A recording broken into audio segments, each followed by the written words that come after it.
After the Eagles was commissioned by English Heritage in 2010 to look at issues around the end of Roman rule in Britain in the year 410. The play explores the dilemma for citizens of Britannia at that time as they face an uncertain future. The 3 extracts from the original 30-minute performance explore themes of home, history, memory, and the importance of stories to our shared past. Excitingly for us, After the Eagles has been performed at English heritage sites on Hadrian's Wall for several Roman events. It was an incredible thrill to do the play in such a famous location. We hope you enjoy it.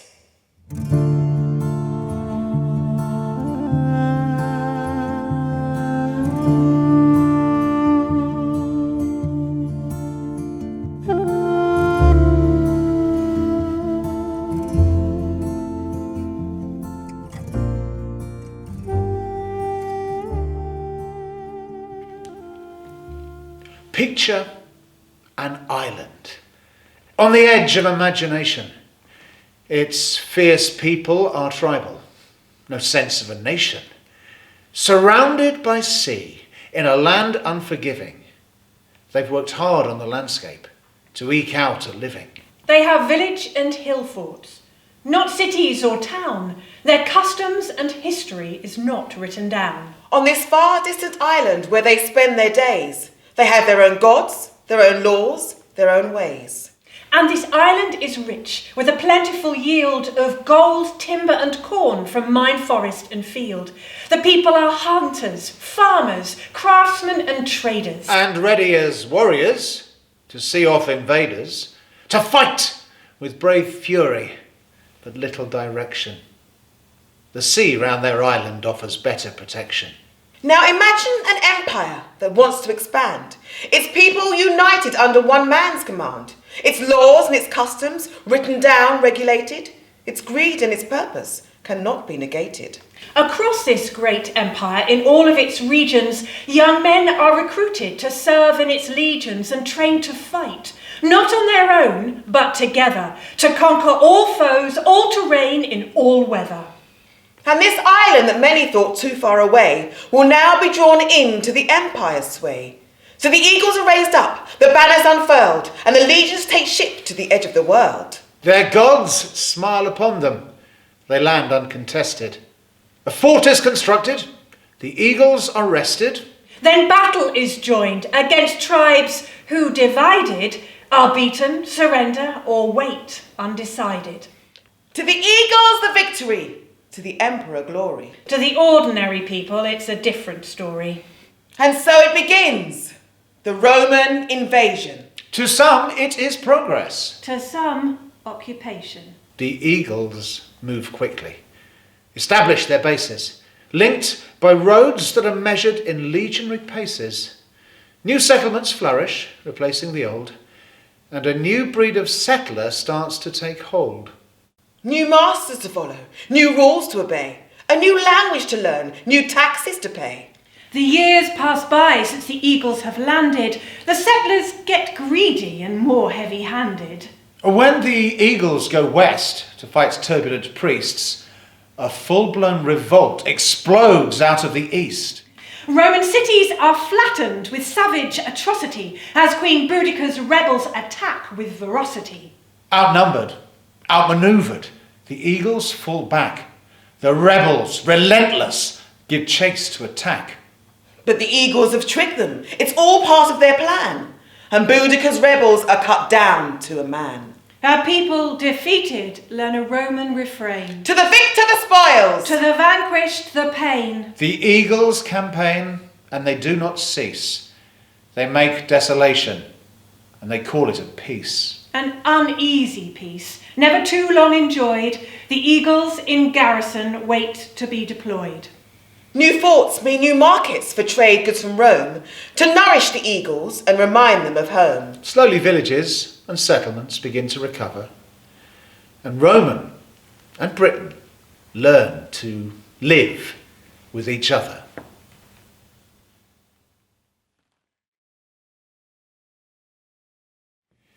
It is the year 410. For 15 generations, Roman citizens have lived and worked in the province of Britannia. The events of the invasion and the conquest are a dim and distant memory. With the passing of time, Romans and Britons have found common ground. They are now the Romano-Britons, trading with Roman citizens from the four corners of the empire. In the far north, the Emperor Hadrian's wall marks the extent of Roman authority, an authority which, in the year 410, is facing new challenges. The empire is divided. East and West have their own emperors who compete for power, as the enemies of Rome watch and wait from their borders. 2 days' ride from York, Iberacum to the people of Britannia, lies a villa with a mistress and servants who, like the rest of the empire, wait to see what the future holds.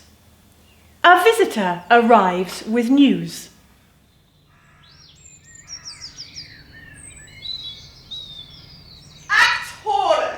Actorus, what a pleasure to see you after so long. Now, let's make ourselves comfortable and you can tell me all about your adventures. Julia, wine for our guest. Yes, Domina. She used to be a noble, she says. Aristocracy. Her father got into trouble, got himself arrested for treason, and she was sold as a slave. Is this true? A merchant who owed my father money reported him to the governor for selling information about shipping to pirates. My family was arrested. And was he a traitor? No, sir. And what about your family? What happened to them? They weren't as lucky as me.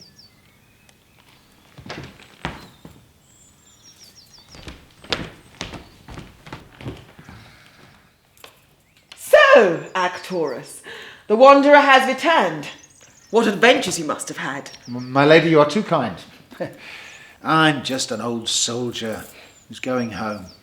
I've served the emperor like my father and my grandfather before me. Now I just want to breathe the air of my homeland. I don't even know why. Do you ever think of going back to the land of your birth? Britannia is my home now. I've travelled a long way from my father's house. It looked out over a blue sea. When I was a girl, my father used to carry me to the markets to watch him work. He said I could haggle in 4 languages before I could walk. I listened to the merchants tell stories of what they traded and what they valued. Spices, dates, figs, slaves. My father bought and sold them all. What made you want to come to this cold corner? Oh no. When I was a girl, I wanted to go to Rome, to walk the city that everybody had a story about. I begged and nagged my first husband to be allowed to go. You must have been a very strong man to resist you. He couldn't understand what the fuss was about. Wife used to say, the streets stink of sewers, the people are the rudest in the world, and the food is inedible. It just made me want to go even more. Rome. As the soldiers I spoke to from Rome said that the air of the city was sweet with the smell of the world's spices. The people were kind, and the food better than the gods eat. I never did get there. So what did you do to persuade your husband? When my husband's ship was lost, I paid a sea captain to get news of him. My first husband never came back, and the sea captain, God rest his soul, became my second. I sold my business and off we went to Rome. And was it everything that you expected? Oh, it was all the stories put together and more. As it turned out, I didn't get to stay there long. My new husband, The sea captain. the sea captain, God rest him, he was a dreamer. He got news from his brother, who was here in Britannia, that there was money to be made. His friends in Rome told him not to go, as it was too dangerous. But my husband said, always go where your business rivals tell you not to. He said people will always want a little reminder of what they had left behind, wherever they call home. Trade keeps the empire strong, he always said. He was right, poor man. I was sorry to hear of his death. Still, with most of the legions long gone and the soldiers all locals, I'd have thought there'd be fewer markets. Things have changed. There are 2 empires now and 2 emperors. If the emperor does withdraw his authority from Britannia, we're hardly going to go walking over the sea to Rome to complain. What's that supposed to mean? My lady, I spent the last 5 years of my service on the Rhine, looking over the river into the forests where the barbarians live. Now, from what our patrols could work out, those barbarians were gathering in greater and greater numbers. They were being driven into the forests by another band of barbarians, even more savage and cruel than them. The forest couldn't sustain them. The only way that they could move was west towards us, and the only thing stopping them was that they couldn't walk on water. So we're safe? At the moment. But the winters are getting colder. If the Rhine was to freeze over... Enough riddles, Actorus. Britannia is Roman and always will be. There's too much wealth involved to let it go. The Emperor knows that. Trade keeps the Empire strong. People will always want Roman goods. This is my home.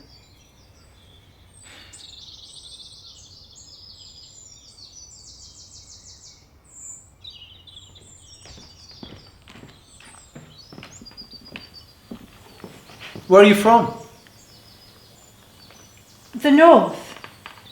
My people had land in the north, near Isirium Brigantum. We used to have our own villa. My father said my ancestors had always lived there. The family were very proud of that. My ancestors are from the far north. So, all the land and no land. No villa. My father used to tell me stories of the ancient times, when our people owned all the land in the north. Our neighbours were scared of us. The Queen, back then, was very clever. She used that fear to keep the peace. When the Romans came, her husband, who was a great warrior, wanted to go to war with them, but she said it would be better to watch and wait. She wanted to know more about the men under the eagles. She went with the other chieftains when Emperor Claudius called them. She stood before them. He sat on a great grey beast, with teeth as tall as a man, wings for ears, and a long nose like a serpent. She saw the power that this one man had over the world, the power of life and death, and she wanted to know the secret of how this man could make the world do his wishes. They treated him like a god. She made peace with Rome. She had Roman protection, Roman power, Roman goods. As other tribes rebelled and were destroyed, her people prospered, traded, paid taxes, enjoyed peace and plenty. Her husband said that she'd given the people a different kind of slavery, a worse kind, because they'd put the shackles on themselves. That they'd sold their honour and freedom for a few worthless trinkets. When I was a boy, the first time I saw the Emperor Hadrian's Wall, I asked my grandmother what it was. She laughed and promised that she'd tell me the tale. She told me that in the time of our ancestors, when the legions first came to the north, that our ancestors and the legions fought for many years. Bloodshed. And then suddenly the legions disappeared. My ancestors thought that they'd won. But the legions hadn't gone. First, one stone tower. Then another one. Then another one. Then another one. And then a wall as tall as 3 men. Snaking across the country. Till it went from coast to coast. It took them 10 years. My people rejoiced. They said, "We've won." The eagles are so scared of us, they built a wall to hide behind. and took a while for them to work out the truth. Why build a wall with so many gates? So now whenever my ancestors wanted to go south to trade, they had to pass through the wall, and the eagles would look down on them from their stone perches. Years and years went by. Our young men grew bored and restless. The eagles offered them an opportunity for glory. Enlist today, come and fight for us. So off they went. Many of them never came back. Did their service, settled down, raised families somewhere new. But those who did come back, what stories? Tales of the empire, my grandmother said. My ancestors learnt Roman discipline. They were paid in Roman coin, and they spent it on Roman goods. The Romans made them Roman without even realising it. And they were proud. They were proud to belong to something. Same as my grandfather and my father. They were proud to serve the emperor. I was proud to serve the emperor. Those two worlds of long, long ago, they've been one world for a very long time. I mean, if the empire did leave Britannia, it would still leave a lot of itself behind. I mean, the people. And we can't go back. We're different. We're Roman. And trade keeps the empire strong.